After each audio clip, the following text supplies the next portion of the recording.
आकाश की पत्नी सुरभि नीला ड्रम खरीदकर घर ले आती है, जिसे देखकर आकाश के मन में बुरे बुरे ख्याल आने लगते हैं। आकाश सुबह तैयार होकर ऑफिस जाने लगता है। उस दिन उसने सुरभि से कोई बात भी नहीं की। गुड मॉर्निंग आकाश। आकाश ने सुरभि के गुड मॉर्निंग का कोई जवाब नहीं दिया और बिना खाना खाए घर से निकल गया। अरे इन्हें क्या हो गया, ना तो बात कर रहे और ना ही खाना खाया, लंच भी नहीं ले गए। सुरभि ने आकाश को फोन किया लेकिन आकाश ने फोन नहीं उठाया। लगता है किसी बात से आकाश नाराज है। ऐसा करती हूँ, मैं लंच लेकर उनके ऑफिस जाती हूँ, मुझे वहां देखेंगे तो खुश हो जाएंगे। सुरभि लंच लेकर आकाश के ऑफिस जाती है। वहां जाकर वो गार्ड से कहती है, भैया मैं आकाश शर्मा की पत्नी हूँ, आप उन्हें बुला देंगे? आप यहीं रुकिए मैडम जी, मैं अभी आकाश सर को बुलाता हूँ। गार्ड ऑफिस के अंदर जाता है और आकाश से कहता है, सर बाहर आपकी पत्नी आई है, आपको बुला रही हैं। उससे कह दो कि मैं मीटिंग में हूँ। गार्ड बाहर जाकर सुरभि से कह देता है कि आकाश मीटिंग में है। ठीक है भैया, आप ये लंच का डिब्बा उनको दे दीजिएगा। ठीक है मैडम जी। गार्ड लंच का डब्बा लाकर आकाश को दे देता है। ये सब आकाश के बगल में बैठा उसका दोस्त गौरव देख रहा था। क्या बात है आकाश, तेरी भाभी से लड़ाई हुई है क्या? तूने झूठ क्यों बोला कि तू मीटिंग में है? बेचारी भाभी तेरे लिए खाना लेकर आई थी। गौरव, मुझे ऐसा लग रहा है कि सुरभि का किसी के साथ चक्कर चल रहा है, वो मुझे जान से मार देगी। क्या? लेकिन तुझे ऐसा क्यों लग रहा है? कल ही सुरभि ने एक नीला ड्रम मंगवाया है, तो इसमें डरने वाली क्या बात है? तूने वो सौरभ शुक्ला वाली खबर नहीं देखी? कैसे उसकी पत्नी ने अपने बॉयफ्रेंड के साथ मिलकर उसकी हत्या कर दी और उसे नीले ड्रम में भर दिया। मुझे लगता है सुरभि भी मेरे साथ ऐसा ही करेगी। आकाश, ये भी तो हो सकता है कि ये तेरा वहम हो। तो फिर आज से पहले घर में नीले ड्रम की जरूरत क्यों नहीं पड़ी? लेकिन भाभी तो तुझसे बहुत प्यार करती है, तेरी तो लव मैरिज है ना। मुस्कान और सौरभ की भी लव मैरिज थी। सौरभ ने कभी सपने में भी नहीं सोचा था कि मुस्कान उसके साथ ऐसा करेगी। मैंने सुरभि से ऐसी उम्मीद कभी नहीं की थी। आकाश, ऐसा वैसा कुछ भी सोचने से पहले तू इस बारे में भाभी से बात क्यों नहीं कर लेता? नहीं, मैं उससे बात ही नहीं करना चाहता। मैं तो उसे उसके आशिक के साथ रंगे हाथों पकड़ना चाहता हूँ। आकाश और गौरव बातें कर रहे थे, तभी आकाश के बॉस फोन करके उसे अपने केबिन में बुला लेते हैं और आकाश काम में बिजी हो जाता है। शाम को काम खत्म होने के बाद आकाश घर के लिए निकलता है। रास्ते में वो सोचता है, क्या पता सुरभि ने मुझे मारने के लिए खाने में जहर मिलाया हो। मैं रात का खाना बाहर खा लेता हूँ। आकाश एक रेस्टोरेंट में जाकर खाना खाता है और फिर घर आ जाता है। लंच का डब्बा वो रसोई में रख देता है और अपने कमरे में जाकर सो जाता है। सुरभि ने रसोई में जाकर लंच का डब्बा खोला तो उसमें खाना रखा था। इन्होंने लंच नहीं खाया, अभी भी जल्दी सो गए। सुरभि कमरे में जाकर आकाश को जगाती है लेकिन आकाश नहीं उठता है। सुरभि भी बिना खाना खाए सो जाती है। उसके सोने के बाद आकाश चुपके से उठता है और घर के दरवाजे पर एक हिडन कैमरा लगा देता है। कैमरा लगाने के बाद वो कमरे में जाकर सो जाता है। दूसरे दिन भी आकाश सुरभि से बात नहीं करता है, ना ही उसके हाथ की चाय पीता है और ना ही नाश्ता करता है। लंच भी नहीं ले जाता है। आकाश का व्यवहार देखकर सुरभि बहुत परेशान हो जाती है। वो अपनी माँ को फोन करती है। माँ, ना जाने आकाश को क्या हो गया है, ना तो मुझसे बात कर रहे और ना ही मेरे हाथ का बना खाना खा रहे हैं। सुरभि बेटी, कहीं तूने आकाश को कुछ बोल तो नहीं दिया? आकाश बहुत इमोशनल लड़का है, तेरी कोई बात उसे बुरी लगी होगी। नहीं माँ, मैंने आकाश से कुछ नहीं बोला। ठीक है, तू परेशान मत हो, मैं दामाद जी से बात करती हूँ। विनीता आकाश को फोन करती है। नमस्ते मम्मी जी। जुग जुग जियो आकाश बेटा। आपकी बेटी जीने देगी तब ना। क्या बात है आकाश बेटा, ऐसी बातें क्यों कर रहे हो? ये तो आप अपनी बेटी से ही पूछ लीजिए। और आकाश फोन काट देता है। हेलो हेलो आकाश बेटा, हेलो। आकाश के व्यवहार से विनीता भी परेशान हो जाती है। वो सुरभि को फोन करके सारी बात बताती है। सुरभि बेटी, दामाद जी तो न जाने कैसी कैसी बातें कर रहे हैं। मैं इस रविवार को तेरे घर आती हूँ, वहीं बैठकर बातें करेंगे। ठीक है माँ। इधर आकाश अपने ही घर में सुरभि के साथ एक अजनबी की तरह रह रहा था। 2 दिन बाद रात हो गई है, सुरभि भी सो चुकी है। कैमरे में देखता हूँ कि घर में कौन आया था। आकाश कैमरा चेक करता है लेकिन उसे कैमरे में कोई आता हुआ दिखाई नहीं देता है। 2 दिन से घर में कोई नहीं आया। कहीं इसे शक तो नहीं हो गया कि मैंने कैमरा लगाया है? कहीं ऐसा तो नहीं कि ये अपने आशिक से मिलने बाहर जाती हो? लेकिन कैमरे में तो सुरभि कहीं जाती हुई नहीं दिख रही है। कहीं ये अपने फोन से बातें तो नहीं करती? इसके फोन में हिडन कॉल रिकॉर्डिंग लगा देता हूँ। आकाश सुरभि के फोन में हिडन कॉल रिकॉर्डिंग लगा देता है और सो जाता है। रात में वो सपना देखता है कि सुरभि अपने बॉयफ्रेंड के साथ मिलकर उसकी हत्या कर रही है। मुझे छोड़ दो, मुझे मत मारो, कोई मुझे बचाओ। आकाश नींद में छटपटाने लगता है और बिस्तर से नीचे गिर जाता है। इस सब के कारण सुरभि की नींद खुल जाती है। वो आकाश को जगाती है। आकाश, आकाश क्या हुआ? आकाश की नींद खुलती है तो वो खुद को जमीन पर देखता है। आकाश क्या बात है, कोई बुरा सपना देख रहे थे क्या? आप चिल्ला क्यों रहे थे? आकाश ने सुरभि की बात का कोई जवाब नहीं दिया। सुरभि ने आकाश को पानी दिया। आकाश पानी पी लीजिए। लेकिन आकाश सुरभि का दिया हुआ पानी भी नहीं पीता है, बल्कि रसोई में जाकर खुद पानी लेकर पीता है। ये देखकर सुरभि को और भी बुरा लगता है। इसके बाद आकाश सो जाता है। अगले दिन भी वो सुरभि से कोई बात नहीं करता है। आकाश, आखिर बात क्या है? आप मेरी बात का जवाब क्यों नहीं देते? आप 3 दिन से घर में खाना भी नहीं खा रहे। आखिर मेरी गलती क्या है?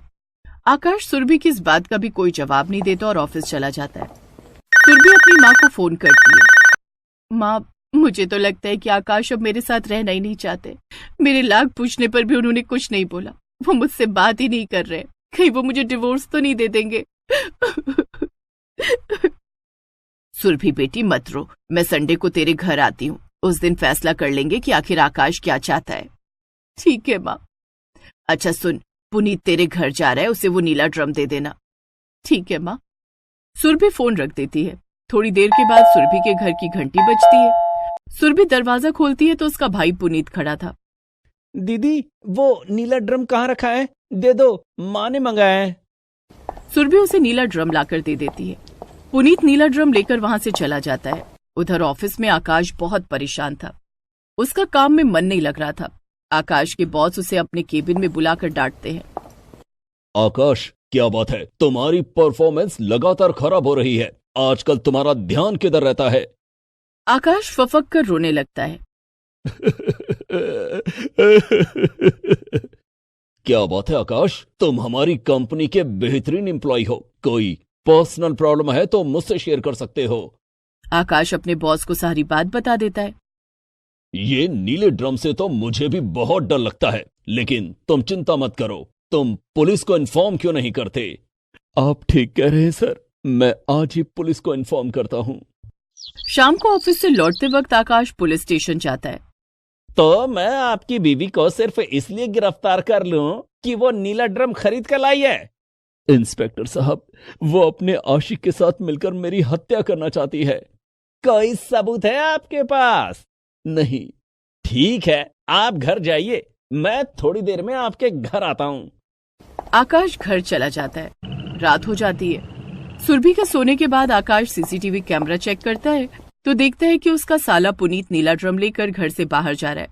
जिसके बाद वो सुरभि के फोन की कॉल रिकॉर्डिंग सुनता है, जिसमें सुरभि अपनी माँ से बात करके रो रही होती है।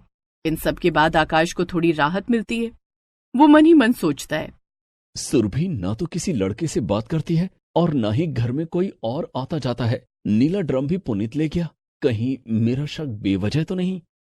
दूसरे दिन सुबह आकाश सुरभि से पूछता है, सुरभि, वो नीला ड्रम कहाँ गया? वो तो पुनीत ले गया। घर की टंकी की सफाई करनी थी ना, इसलिए पानी स्टोर करने के लिए मम्मी ने मुझे खरीदने के लिए कहा था। यहाँ ये ड्रम सस्ती मिलती है ना, लेकिन आप क्यों पूछ रहे हैं?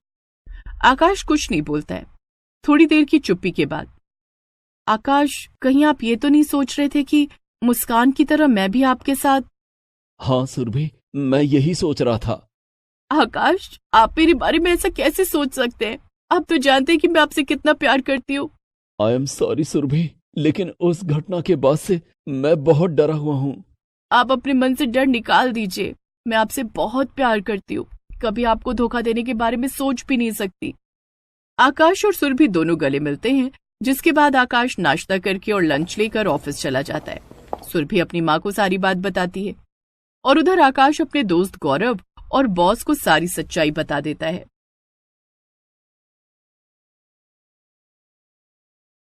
एक बहुत अमीर बिजनेसमैन था जिसका नाम मोहन था। मोहन की पत्नी सरोज बहुत पहले गुजर गई थी और उसका इस दुनिया में उसकी इकलौती बेटी मीरा के अलावा कोई भी नहीं था। लेकिन मोहन की मीरा से जितनी उम्मीदें थीं, वो सब वक्त के साथ चकनाचूर हो जाती हैं, क्योंकि मीरा बड़े होकर बहुत बिगड़ी हुई लड़की बन जाती है। एक दिन कॉलेज से लौटने पर मीरा अपने पिता से कहती है, पापा मुझे 50,000 रुपए चाहिए, वो भी अभी के अभी। क्या? इतने पैसे क्यों चाहिए तुम्हें मीरा? ओफो पापा, तो अब क्या मुझे आपको एक एक रुपए का हिसाब देना पड़ेगा? अरे ये घर मेरा है और मैं इसकी इकलौती वारिस, तो क्या मैं आपसे थोड़े से पैसे भी नहीं मांग सकती? अरे बेटा, ऐसी बात नहीं, मगर कम से कम मुझे बताओ तो कि तुम इतने पैसे का क्या करोगी? पापा वो मैं और मेरा दोस्त रॉकी एक पार्टी करने जा रहे हैं। आज रॉकी का जन्मदिन है ना, इसलिए मैंने मेरे कॉलेज के सब दोस्तों को भी बुला लिया है। क्या? फिर से वही रॉकी? मीरा, मुझे वो रॉकी ठीक नहीं लगता, फिर भी तुम उसके साथ घूमती हो। ओफो पापा, वो मेरा अच्छा दोस्त है और मुझे उसमें कोई बुराई नहीं दिखाई देती। और आप बस मुझे पैसे दे दीजिए, अब मुझे देर हो रही है।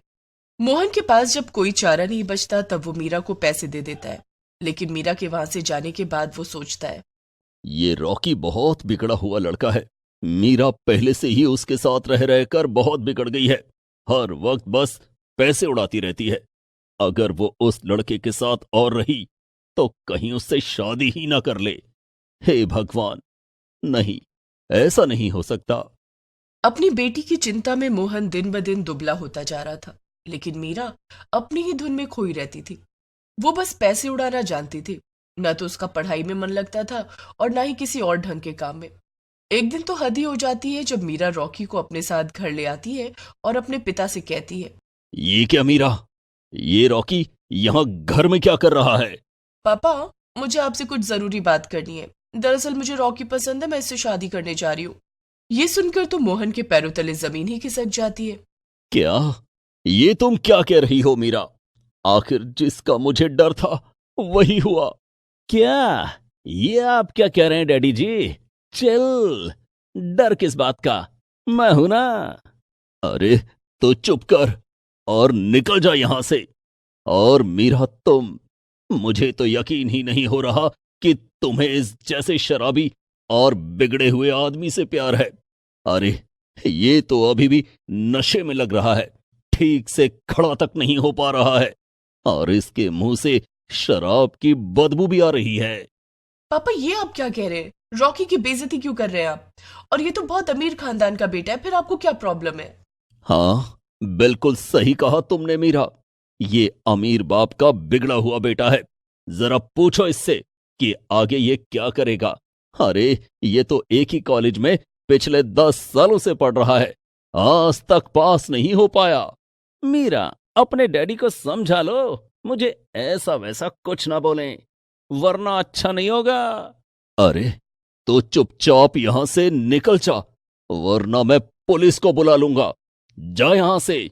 मोहन रॉकी को घर से भगा देता है और फिर गुस्से में मीरा से कहता है, मीरा, बस अब बहुत हो गया।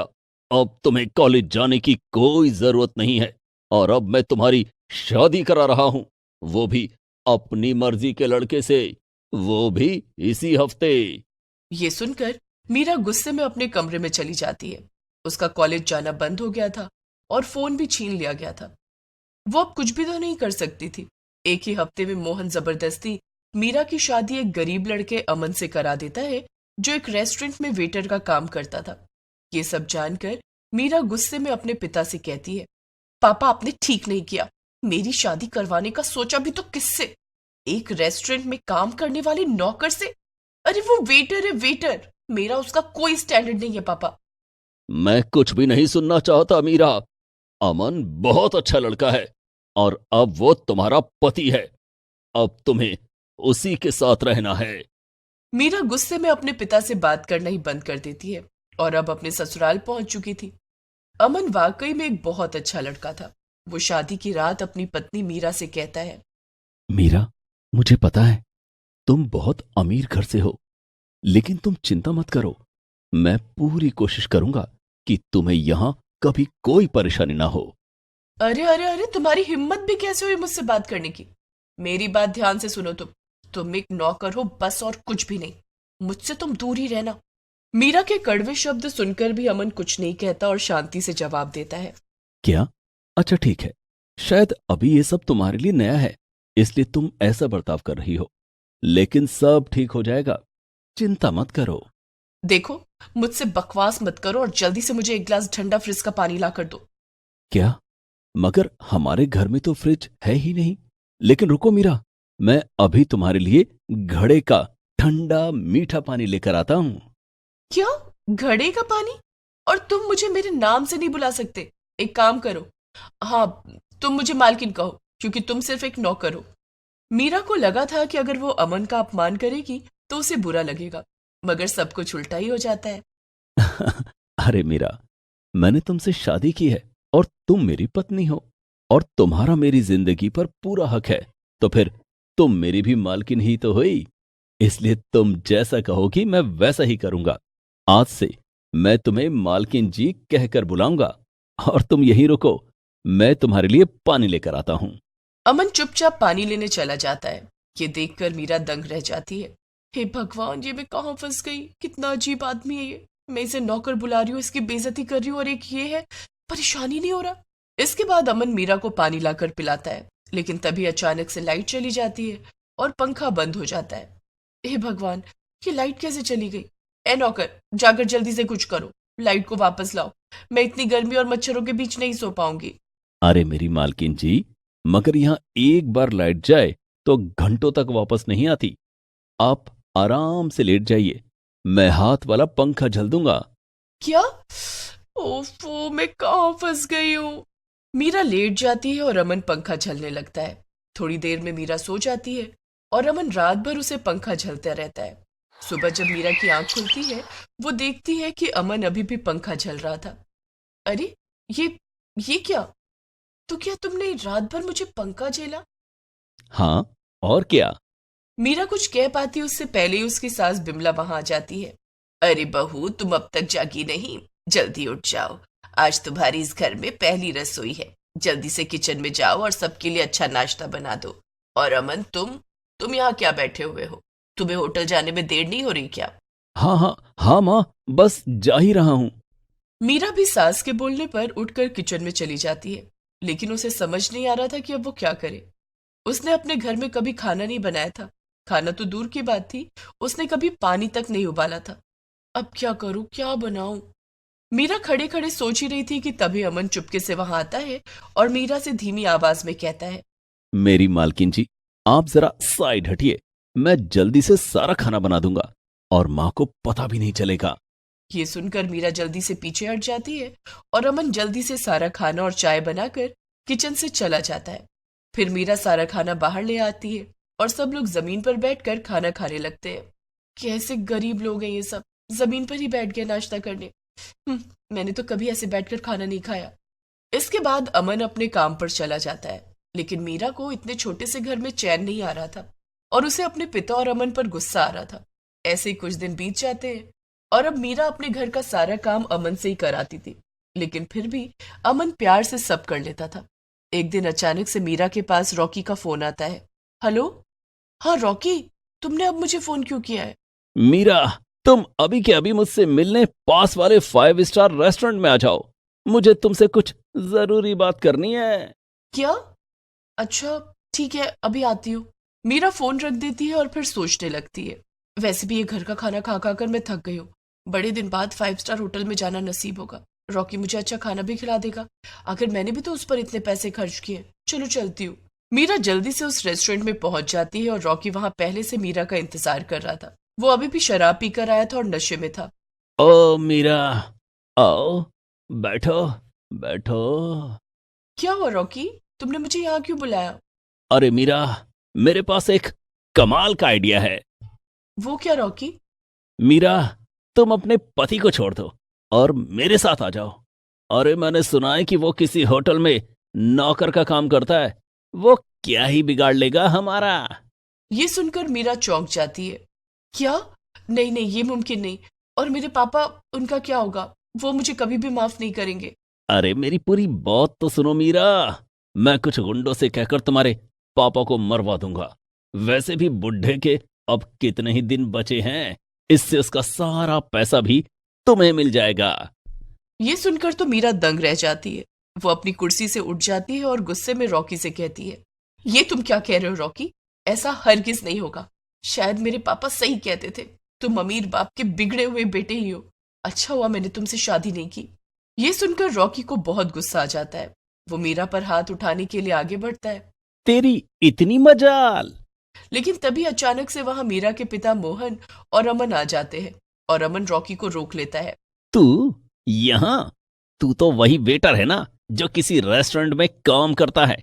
तुझसे ही मीरा की शादी हुई है। तेरी इतनी हिम्मत, मेरा हाथ पकड़ेगा? रुक, अभी गार्ड्स को बुलवाकर तुझे यहां से बाहर करता हूं। गार्ड्स! गार्ड्स! जैसे ही रॉकी गार्ड्स को बुलाता है, कुछ गार्ड्स वहां दौड़ कर आते हैं और कहते हैं, क्या हुआ सर, आपने हमें यहां बुलाया? जल्दी से इस आदमी को रेस्टोरेंट से धक्के मारकर बाहर निकाल दो। क्या? मगर सर, ये तो इस होटल के मालिक हैं, हम इन्हें बाहर नहीं निकाल सकते। ये सुनकर रॉकी और मीरा दोनों ही चौंक जाते हैं। क्या? ये कैसे हो सकता है? हाँ, यही सच है मीरा बेटी। गार्ड्स, सबसे पहले तो तुम इस रॉकी को यहां से बाहर निकालो, वो भी धक्के मारकर। और ध्यान रहे, धक्के जरा जोर से लगने चाहिए। गार्ड्स रॉकी को बाहर निकाल देते हैं और फिर अमन सारी बात मीरा को बताता है। मीरा, यही सच है, मैं इस होटल का मालिक हूं और तुम्हारे पापा ने मुझसे ये नाटक करने को कहा था ताकि वो तुम्हें रॉकी की असलियत दिखा सकें और तुम्हें सुधार सकें। क्या मतलब, इतना अमीर होने के बाद भी तुम घर पर मेरे बताए सारे काम करते थे? बर्तन धुलना, खाना बनाना, वो सब? हाँ, और क्या मीरा, आखिर तुम मेरी मालकिन जो हो, तुम्हारे लिए इतना तो मैं कर ही सकता हूं। ये सुनकर मीरा की आंखों में आंसू आ जाते हैं और वो अपने पति को गले लगा लेती है। मुझे माफ कर दो अमन, और पापा आप भी मुझे माफ कर दो। मैंने आप दोनों को बहुत परेशान किया, लेकिन अब आप देखना, मैं एक अच्छी बेटी और बहू बनकर दिखाऊंगी। हाँ मीरा, मुझे तुम पर पूरा भरोसा है और मुझे तो हमेशा से ही था। फिर क्या था, वो सब साथ में हंसी खुशी रहने लगते हैं और मीरा भी अपनी आदतों में बहुत बदलाव ले आती है। Please subscribe this channel.